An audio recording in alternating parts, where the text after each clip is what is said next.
That's great. Now let's change the discussion to the mining algorithm, or the mining of Ethereum. Today you guys are on proof of work. We've been talking about moving to proof of stake.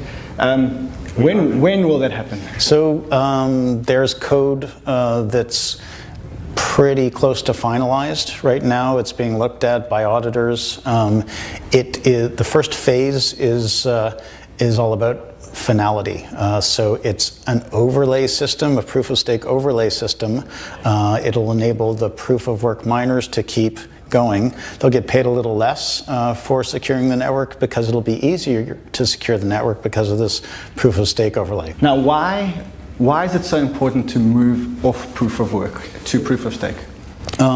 Proof of work is a remarkable invention, but it's incredibly wasteful of electricity, of computation, of hardware. You have to build or buy specialized hardware, and it's turned Bitcoin especially, but Ethereum also, into a hardware arms race. Proof of stake replaces all of that waste with a security bond in the form of Ether on a smart contract, so anybody can do that sort of thing. If you don't have enough Ether, you can send your money to a pool and they'll do that for you, so anybody will be able to participate. It democratizes the ability to get on these networks, validate these networks, and make a little bit of money for your efforts. And then the critics who keep saying that mining is centralized will probably say that mining has become less centralized. Yeah, so the barrier to entry drops. You don't need these big farms, and anybody will be able to do it from a phone if they want to. Let's talk about regulation. Ethereum's been in the spotlight a lot, specifically whether Ethereum is a security or not a security. Where do you stand with regulation? So we spend a lot of time talking to regulators around the world, definitely including in this country. On the securities front, we will issue tokenized securities. The securities will become programmable, so they're going to be very interesting ways of issuing shares in companies. We will issue utility tokens or consumer tokens that provide membership on a platform, consumer access to something, consumption of shared resources.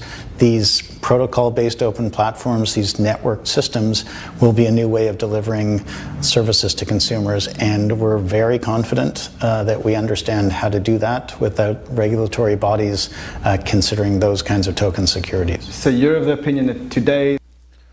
So very important, if you're going to be investing in cryptocurrencies, you understand the difference between proof of stake and proof of work, and why the energy consumption is such an issue, the arms race.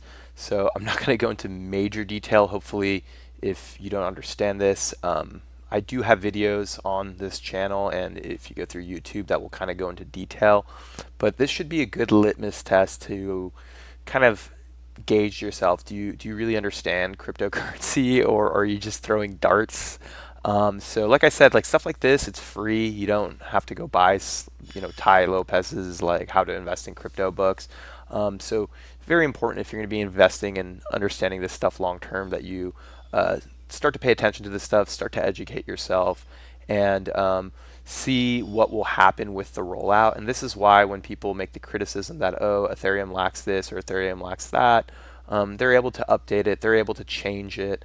It's a lot like software, so it really is important who's on the development team and who's in the community and what they do to make sure that they are evolving, because like any great technology, if it gets stagnant, if it gets complacent, it's going to get replaced. But let me know your comments and thoughts on Ethereum, and I will talk to you guys soon.